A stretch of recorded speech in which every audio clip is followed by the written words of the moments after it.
Hey, it's Justin Harvey. Thanks for tuning in to the Anesthesia and Pain Management Success podcast. With APM Success, we take a close look at important topics pertaining to business, practice management, personal finance, and careers for anesthesiologists and pain management physicians. We work hard to take your critical questions straight to the experts. Thanks for listening. I am so excited for this week's conversation. The content of today's discussion with an expert whom I just met, Devona Slater, is one that I had envisioned happening for a very, very long time. Kind of like I did a couple episodes on RVUs and explaining what they are and how they work. It's some of this content that I think is a real pillar of understanding healthcare economics, specifically today, anesthesia economics. And I just wasn't sure who to talk to about it until recently. So today we talk about anesthesia billing. And don't turn off that dial. We talk about everything that happens from the time that an anesthesia provider is in the OR with the patient to the time that the anesthesia company gets the payment from that procedure into their corporate checking account. And I learned so much from talking to Devona. I hope that this is really informative for you in the ways that it has been for me. And this is going to be the first in a several-part series about understanding following the money through the healthcare system from the standpoint of an anesthesiologist or an anesthesia practice. So hope you enjoyed today's content. As always, thanks for tuning in. Hello and welcome to episode 88 of APM Success. I'm very pleased today to be joined by a special guest, Devona Slater. Devona is the president and senior compliance auditor for ACE, which is a consulting company that specializes in anesthesia and pain management, billing, and compliance. This is a very technical topic, and we're going to have a couple conversations around this, but I'm super excited to have these conversations, and I know that Devona is the person for this because understanding the flow of money in reimbursement for anesthesia services is critical for any clinician to get their brain wrapped around as you understand your value to an organization, systemic risks that exist, and all these things. So Devona, thank you very much for joining us today. Oh, my pleasure, Justin. To start us off, why don't you tell us a little bit about ACE and some of the things that you do for your clients? Sure. ACE is a company that was started 24 years ago. We actually have been doing auditing, monitoring, coding in the anesthesia and pain management space for that long. Our goal was simple when we started. To be real honest, it was if providers are going to be judged on their billing and their documentation, that they deserve to know the rules. And that's something that they really don't learn in medical school. And they really didn't have any place to start with. And so my whole thought process in the very beginning, and still is today, is to provide education. Because I believe that if they understand why they're doing something and why it's important, everybody will comply and do the right thing. Awesome. So I know that in our listenership, there's going to be a broad array of familiarity with this topic of billing, coding, compliance. So I want to start at the very, very beginning with the very, very basics and describe in the world of, and we're going to talk about anesthesia billing specifically today. In the world of billing for anesthesia, talk about some of the fundamentals. How is anesthesia billed? Right. So, I mean, all providers understand, the base units, the time units, the modifying circumstances, and how those all go together to make up an anesthesia charge. Things that they may not be as familiar with that are just as important is the medical necessity and the diagnoses that we have to support the reason why an anesthesiologist is there. And so, that diagnosis coding is critical for services specifically around monitored anesthesia care, because we have to prove to the government, to the insurance payers, that we're necessary. So those comorbidities that providers sometimes, just check a box or do something, have to be reported in addition to justify why we need that claim or why that service is necessary. So diagnosis coding, even though it doesn't, quote, get you more money or do other things for it, it is just as critical so that the claims can be denied. So if we take a couple of these components, the base units, the time units, and then additional components. For the base unit piece specifically, how does that work with different types of procedures, and how do you know kind of what the base units are? Right. So the ASA every year publishes what they call a relative value guide and a crosswalk. So there are two separate books. That truly in the anesthesia industry is the standard of how you get paid for those base units. And they actually have a committee that meets every year, as several times a year, I'm sure, to actually go through the work efforts on those procedures and assign those base units to the CPT codes and what we call a crosswalk. And that crosswalk then takes the surgeon's CPT code and relies it back to the ASA relative value guide. And so those ASA codes then have what we call, primary codes and then alternate codes. And those alternate codes, when there's certain conditions related to the surgery, you can build the alternate codes. And that is where we see a lot of physicians make mistakes, is they'll get the primary code, but let's say that they have a spinal surgery and it involves multiple levels, maybe not instrumentation, but multiple levels. That actually does raise it to 13 base units, which would then be another, 5 units of what they normally would get off of a lumbar surgery. So I think that, that's always important for providers to understand what makes up those alternate situations within there and document that so that the coder can get it right so we can get all the money we really are entitled to. Can you give us an idea of the range of the base unit component from the simplest to the most complex? Right. So probably the simplest are going to be your incision and drainage and your, mole removals, things like that, that are diagnostic kinds of procedures that are like at a 3, base units at 3. Probably your most complicated are going to be your open hearts on pump or things like that are at 25 units.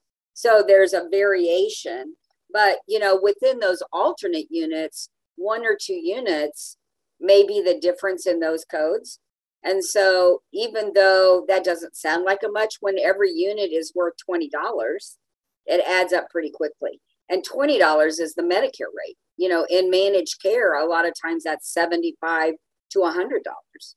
So again, coding and getting it right out of the box and making sure that we have the right ASA and the right diagnosis codes to support those services is the key to getting paid correctly. So in that base unit range, we've got the 3 to the 20s. And then in addition, we're considering time units as another component. So talk me through how that works.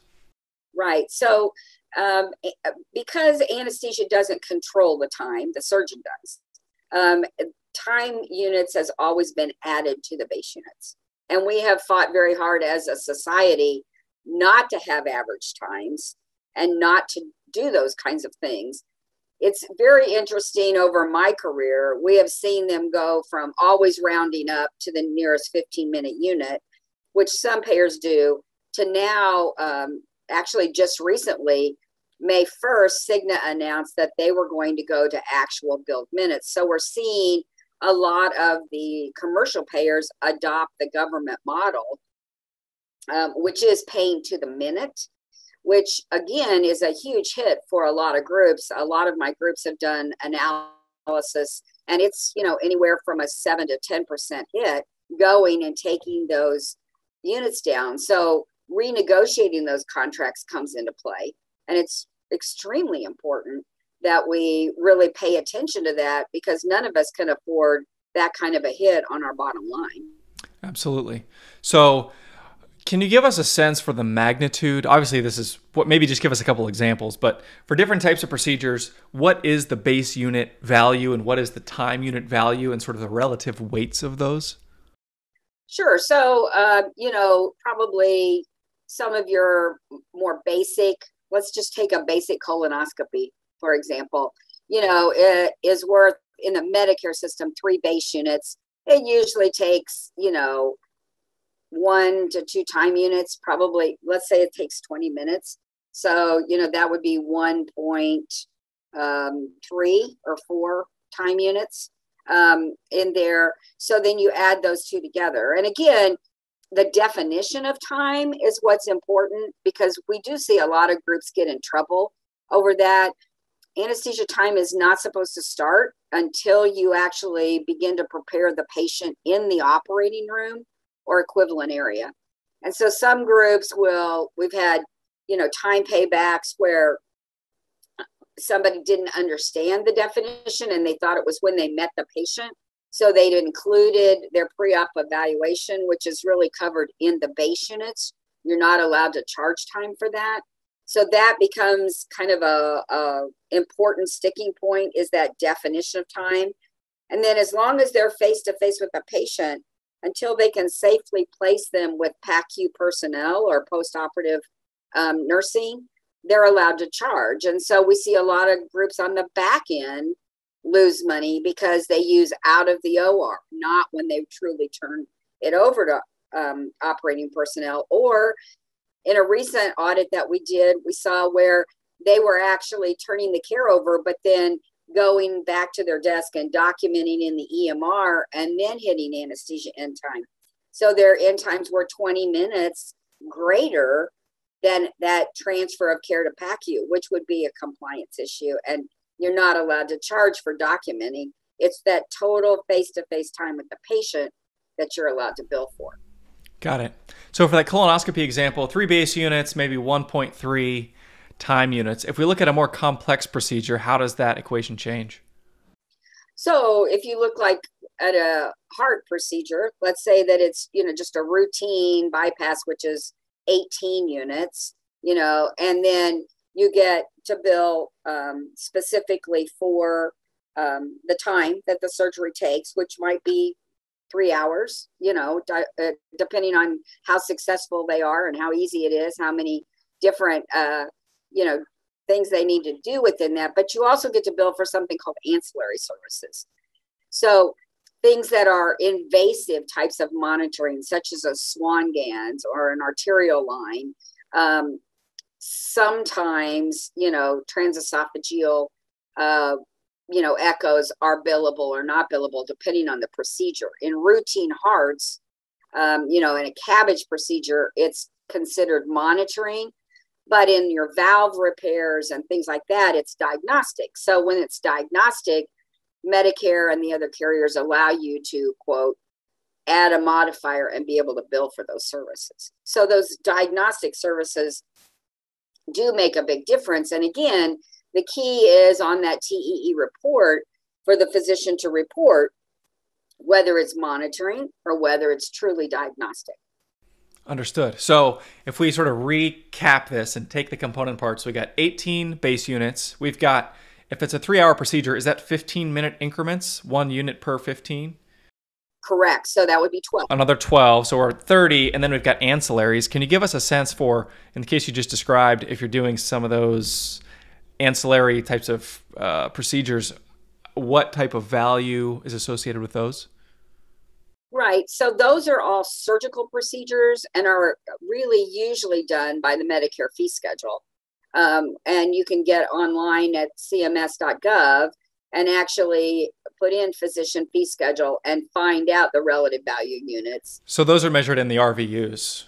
So those are measured by RVUs, and they're paid just like if the cardiovascular surgeon would place the line.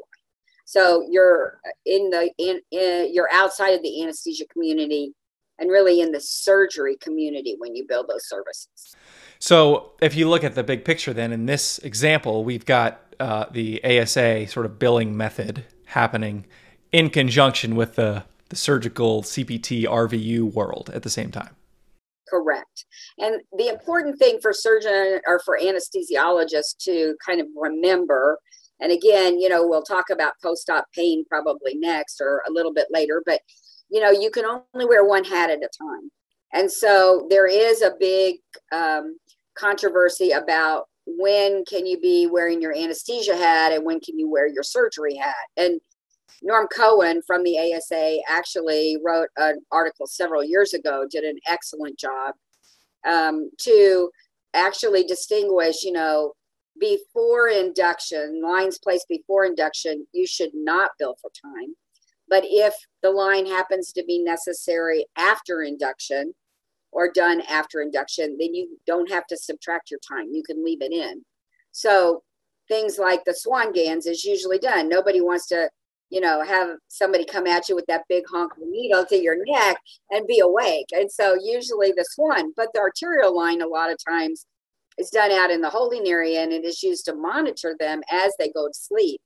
So you might bill for the time for the swan, but you wouldn't bill for the time for the arterial line. So a lot of controversy around those kinds of things. Same thing with post-op pain. With a total knee, you might do a genicular nerve block prior to surgery. So you'd bill for the genicular nerve block, not for any time components. But let's say you're doing a tap block and it's done at the end of the surgery, they're already anesthetized, so you don't have to subtract your time to do it. So a lot of little issues about that, right? As you're describing these situations, it really makes me wonder, I'm sure there are unintended consequences, just because of the economics attached to these decisions. There's definitely clinical decisions being made because of economic outcomes, just because that's a natural outflow of this type of method. Right. And I will tell you, I am a huge proponent and have fought for the last, 30 years of my career in representing the physicians. And I tell them, document what you do. I'll figure out how to bill it, but you document the very best patient care that you provide, and we'll figure out the economics on the backside. But it's a lot of that groups don't think about. When you're in a physician and trying to save somebody's life or involved, the last thing you have on your mind is how does my bill go in, or what is it that has to happen. And so I really do believe that the majority of physicians, that doesn't even enter their mind when they're providing the service. That's an observation that Dr. Karen Seibert has made on this show in the past, is that so much of the doctor's job description has nothing to do with patient care. It's actually like a billing and reimbursement task orientation, and even the whole EMR, you could argue, is kind of built around that, like a focus on reimbursement rather than a focus on, let me take care of the person on the table in the OR, which is interesting if you think about it in those terms. Certainly outside of my expertise, but it seems apparent based on what you're describing that that's a real challenge. It is, and you don't really want your anesthesiologist to, start looking and say, okay, I'm not going to do this until I get into the OR because, it would be better for my bottom line if I can do it under time versus not under time. You really want them to do what's medically appropriate and what is the right thing to do to take care of that patient. I might be an extremely anxious patient and crying and, hysterical and everything. I want them to give me that Versed in the holding area and stay with me the whole time. That's perfectly appropriate. But let's say that, I'm pretty calm, pretty chill, no big deal. I don't mind being wheeled back. We're talking and having jokes and everything. Probably shouldn't start their time till they get in the OR because they're really not under that anesthesia care. So to what extent do you find physicians, and I would imagine this varies across like different practice models and sites of service, to what extent are physicians dialed in to these types of considerations as they're, even separating the patient care questions for a moment and just looking at like the record keeping component of this, to what extent are they aware of these, if I do the block before, or if it's for post-op pain, it's this, if it's intra, surgery, right, then it's mode of anesthesia, yeah, then it doesn't, right. And that's one of the things that we help groups with. We have a report basically that we do through our partner company, Hank AI, that actually monitors that revenue quote integrity piece and really gives back information about, things of documentation that would make a difference in the reimbursement. Like you didn't capture the time for the spinal, and the spinal was the mode of anesthesia. So you should have captured that 15 or 20 minutes that it took you to do that. So there are monitoring tools that groups, especially now with the computer and the EMR, being able to go back and re-educate them. But again, I've had 2 total knees and a total hip. I'm, a very big proponent of surgery. And the last thing I want is for those guys to be worried about whether or not they're getting paid. I want them to get paid for the services they do. So I hope that in the everyday life of an anesthesiologist, they do understand that these rules exist, but it's not in the forefront of their mind that, oh my God, I need to do this and document this way. But there is a reason why we want them to put time on their post-op pain blocks. And it's for that very reason, or for their mode of anesthesia and doing a regional technique, is because if it's the technique, you can add the time, but if it's for post-op pain, you cannot. And so just understanding, all I want you to do is understand why I'm asking you to document this way. We'll deal with the nitty-gritty part of it when it gets to the billing office. They shouldn't have to worry about that. But it is why the EMRs sometimes are set up with stops and things like that, is because it becomes, a critical element to document that way.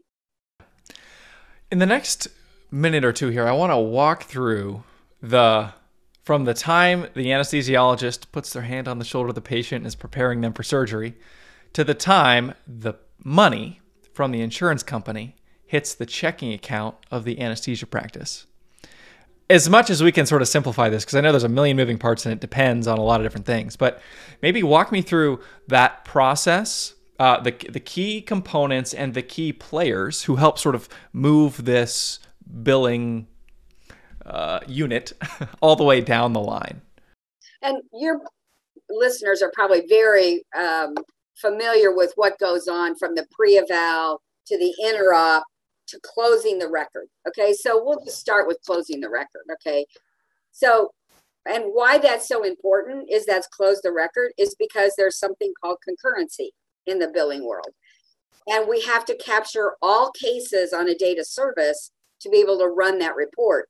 So let's say you're busy and you leave the hospital and you're going to be on vacation for a week. You have just held up the entire day of billing because we have to have your case in order to complete the billing. And so a lot of docs don't think about that. I got to get out, I got to do this. And so while I understand you've got time constraints and kids to pick up and life happens, you have to understand that your action of not closing that case has a consequence to the revenue cycle all the way down the line. So first, what happens is all the cases are transmitted either electronically in today's environment, or a lot of people will get what we call a PDF dump, which is just images of the billing summary that comes out of Cerner or Epic or Meditech or whatever. Okay, and then it goes to the billing company. The first thing they do is, really take that demographic information, enter it in, get that, verified. Some of them have tools to do that. Is the billing company usually like its own third party and external to the healthcare org? It could be either. A lot of the large groups do all internal billing, which again goes to their private office. But other groups use the big billing companies, Abio, ABC, Medac, Zotec. There's just RCM1. I mean, there's a ton of them. So it doesn't really matter. The process is still really the same. So what has to happen is that insurance has to be loaded in, and we go ahead and then we have to code the service. So it looks at the providers, the times involved. The ASA code has to be assigned based on the surgeon's report or that final post-operative diagnosis, which is another key, is we can't have what was scheduled. We really need to have the post-operative procedure and diagnosis in order to make that work. And so then the ICD-10 is assigned, and then it goes into a queue, which runs what we call concurrency. And all that does is count how many cases a doctor is involved in at any one time. And they run that even if there isn't a team model, because physicians and CRNAs are not allowed to overlap themselves in personally performed services. So it is important to check. They're busy providers and sometimes they can make a mistake. And so that kind of thing goes on behind the scenes. Once that concurrency is checked and they've assigned the modifiers, then it's ready to be batched and actually sent to the verification or through usually a third party to submit that electronically to the health programs. So through some kind of claims thing, there's again several of them that different groups use, but they'll submit those into the billing. Then depending on if it's accepted or not accepted, there may be a problem with a provider number or an insurance number that'll kick it back or something. But at that point, you hope the insurance company takes it, processes it, and then usually within 15 to 21 days on average, that will turn back to the group either as a denied service or as payment. And if it comes back as payment, then the billing they can ingest that in several ways. One is through an EFT, an electronic funds transfer, and they can post that electronically into their system. The important part about that is that you pick up all the additional information. So let's say in that 18 unit case, in the heart case, that they pay for the case, but maybe they don't pay for the lines, or they pay 16 units instead of 18 units for the base units or whatever. It's important that the revenue cycle have some kind of check and balance on that managed care contract and line item post those so that they can evaluate really what the managed care company or the insurance company is paying for that service, because they will traditionally try to underpay you. That's just, probably I would say a variance of 5 to 10% goes on in that, neck of the woods that they have to really pay attention to.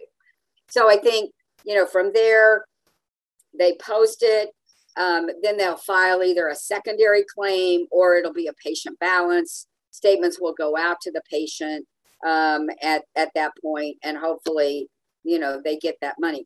That has been really a big problem in anesthesia, is because we don't really have a relationship with the patient. And so they're not really expecting that bill as much of it is, and they don't understand their own insurance.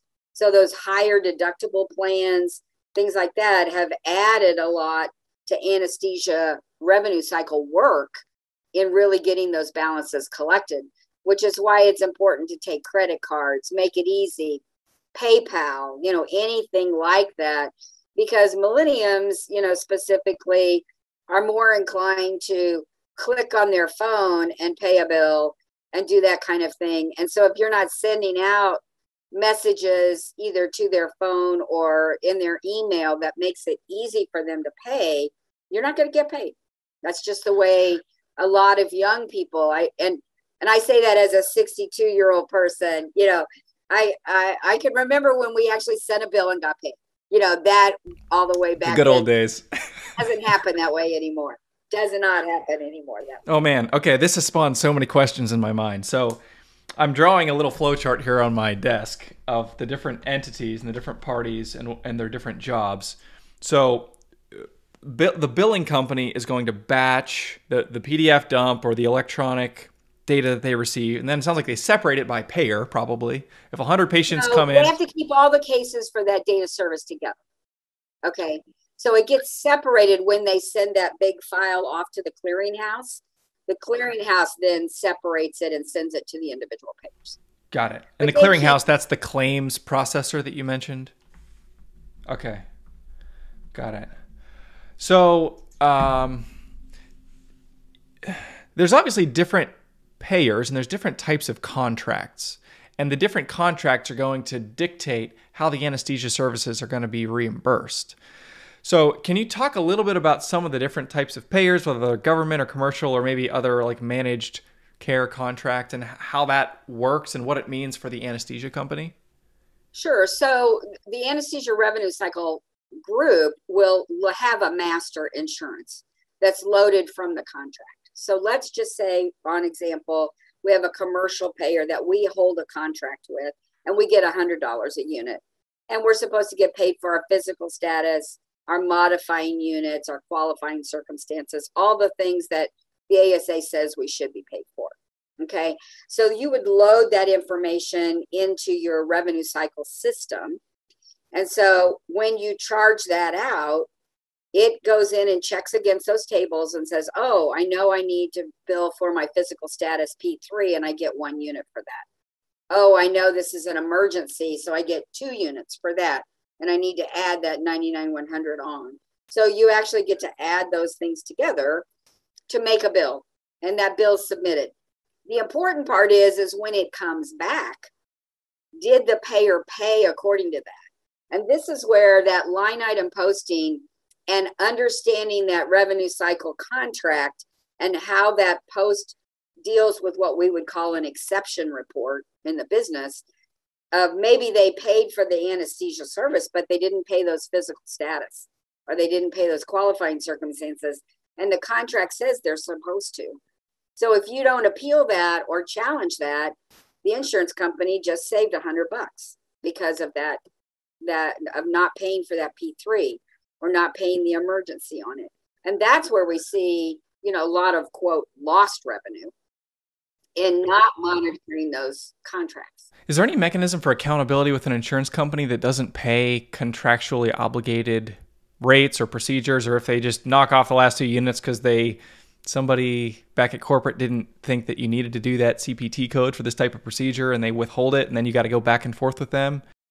Right. So that is done on a claim by claim basis, usually under an appeal process. There are a lot of groups that will, if they have like a large contract with Blue Cross, they'll keep a spreadsheet and then reconcile maybe with Blue Cross once a month or something. There are different ways to actually address that, but you have to check on it. You just have to. I guess what I'm asking is there any incentive for an insurance company to do that appropriately, or is there only an incentive for them to always underpay? Well, we have a saying, to err is human, to really screw it up takes a computer. And I sometimes think that it's not necessarily, they don't program it right, or they may have overlooked something. And unless we bring it to their attention, they're not going to change it. And so, yes, they have an incentive for their shareholders to pay out as least amount of medical, a ratio on those claims as possible. And if we blanketly close our eyes and accept it, then shame on us, because it is our responsibility to double check on it. So you mentioned the revenue cycle company and the master contract. I'd like to understand, what is the master contract and how does that relate to the different payers with which a group is contracted? And are there, I'm curious, are there different, if it's Cigna versus Anthem versus Blue Cross Blue Shield, are they going to pay different amounts for different numbers of ASA units for different types of procedures? No, it is all boiled down to an ASA unit. So they will define in their contract, let's say I'm going to make, like our example, $100 a unit, just to keep the math easy.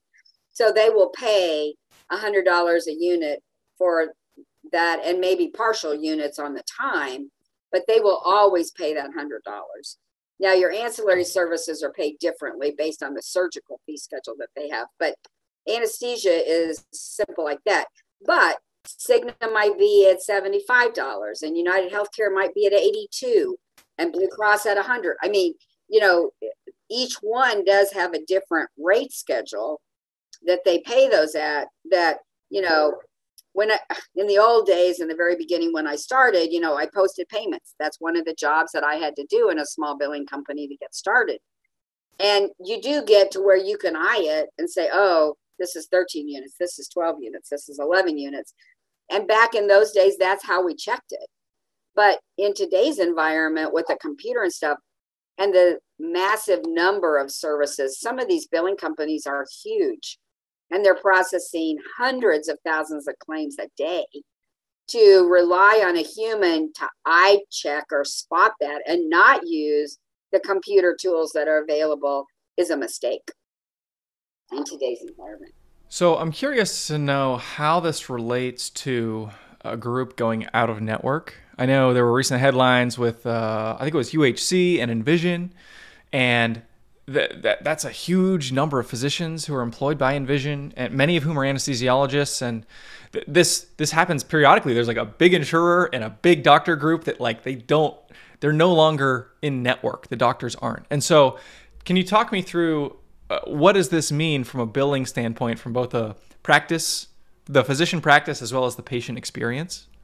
Sure. And it's going to change in the next 12 months. I mean, they passed the federal law for out of network that will affect all 50 states. So this is a huge topic. You could probably do a show just on out of network because it truly is. It creates a different process that we haven't had, where we have 30 days to actually negotiate supposedly with the insurer and accept their payment, or we go to an appeals process and mitigation to do that. And it's going to change the way this out of network has also worked. We've also seen and had reported to us from several of our clients that the insurance companies are now not willing to negotiate. They'll come back with you and say, no, we're paying this much. You had $80 last year, but you know what? Things have been tough this year. We're going to 72. Take it or leave it. And if you leave it, you're forced out of network, like Envision was with that. And they're probably only trying to get what they need to operate their bottom line. So, you know, my understanding in negotiating managed care contracts is it really is an education, that they need to understand what makes up your costs and why it's expensive and why it's important for you to do that. And that you don't just go in and ask for a 5% increase or a 10% increase. You have to do a lot more explaining in today's environment and educating them of why you are the partner they want. When you say educating them, you mean the physicians and the group educating the insurer? Correct. Okay. In that managed care negotiation process. You've got to take more of a stance of what you bring in value to that managed care company. And, you know, again, living through an anesthetic is quality of care. They expect that. That's not really what they're looking for as far as value. But some of the other quality measures that are reported, or, you know, some of the extra things that you can do in monitoring the drugs used to make sure you're using the cheapest drugs or things like that. Those are tips that, you know, a lot of times physicians don't always think through when they're doing a managed care contract. They're all about the unit rate, the unit rate, the unit rate. I get it. And there should be that, but you've got to have that step to justify why you're the better person to actually be in that contract and why they don't want you to be out of network. Somebody like Envision, you know, they have such a huge, you know, playing field in the anesthesia market. You wouldn't think an insurance company would want to be out of network with them. But again, their bottom line is they make money not paying physicians. So as you look at a situation like that, how do you interpret what's going on there? I think probably it's a play on the managed care company to actually, there's something that Envision's not giving them that they wanted. And so whether it's a lower rate or whether it's, you know, more team care, whether it's more, you know, data back on those other things, I don't know, because I'm not involved in those negotiations. But the challenge in managed care negotiation is to really understand and walk a mile in that other group's shoes. So in Blue Cross's shoes, in United's shoes, and come to some common ground. And so that's really the, you know, good negotiations take years to really come to fair deals. And it's not something where we beat you up and, you know, it's a win for us and you guys lose big time. You really have to, it's a very intentional strategy that you should be following. So in order to just, I want to make sure I understand when something like that happens and Envision goes out of network with United, and then somebody comes into the OR who's United insured, and then an Envision physician provides anesthesia services, and then I'm looking at all these little boxes and all these little arrows on this piece of paper. Can you kind of describe how that bill is processed and where are the arrows changing, and what is the right. the bottom So line there? truly, they will still submit it to United as an out-of-network for the patient. The patient will sign the agreement that says that they want you to submit their insurance. That'll happen. Depending on the company, they may pay the patient directly and not pay the managed care, the physician. So that's always a danger. So it's important for the group to communicate immediately with the patient that this is what's going to happen. And you don't think you won the lottery when you get that $1,200 or $1,300 check for anesthesia services. That's the danger of being out of network, is that payment then goes to the patient or could possibly go somewhere else, unless you sign on to accept whatever they pay. Truly the patient then becomes responsible, which is what you hear about the surprise billing and all of those kinds of things. As wait, I thought I was going to an in-network hospital, my surgeon's in network. How can I have this $1,500 bill from my anesthesia provider? And how is that fair? And most group, you are responsible. So some groups will have a cash pay discount or something that kind of brings them in line with that. But it is the patient's responsibility, which is what the outcry is from the American public. They pay all this money for insurance, and now they are left with these huge out-of-network type of bills. So in the situation you just described, the claim goes to, say, United in this case. United pays the patient $1,200.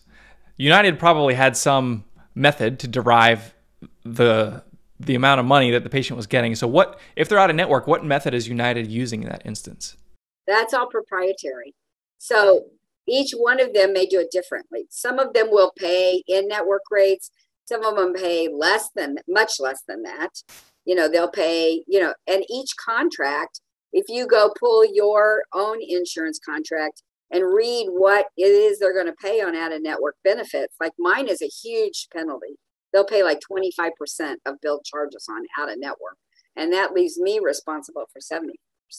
So that's why it becomes so difficult, is because that's actually done at the company level of who buys your insurance. So your employer actually makes that decision for you. And as a patient, you don't realize what that really means until after the care is delivered, which is why they call it a surprise. And so the patient gets that $1,200 check and they think, hey, this is great. A lot of stuff's just happened. Paperwork's flying all over the place. I don't really understand, but I got $1,200. That feels like a win. But in reality, that $1,200 is probably a 25% reimbursement for a $4,800 anesthesia charge that they're now on the hook for. Correct. And so then you'll negotiate with the patient, and some groups will take what the insurance company pays, which is, again, a violation. It's a compliance risk to do what we call insurance only and accept what the insurance pays as payment in full. So that's a totally different call, but you do have to balance bill the patient for that. And it doesn't look real good to your surgeon or to your hospital then when they get a complaint from the patient that anesthesia is charging these exorbitant rates, outside of this, and I didn't have any control over it. So I think we're coming up on time here, and I want to wrap this up. Are there any other parts of this ecosystem or any other relationships between any of these parties that it's helpful to understand or unpack in the context of understanding how anesthesia billing works? Well, and I do think that depending on how your contract's written with your RCM company or your own in-house, managing those costs is important. Most billing companies are incentivized to collect. They get a percentage of those collections. So they are incentivized to collect. But a lot of them, they'll take the easy money, the ones that get paid, but it costs so much now on the back end to actually fight those appeals and stuff, that if you're paying a very low rate, they're really figuring that they can get, paid on the 80%. They can make it and make money at 80% of your revenue. And they figured that in when they give you a 2% or a 3% billing rate, because you can't fight those claims without personnel and people and things like that.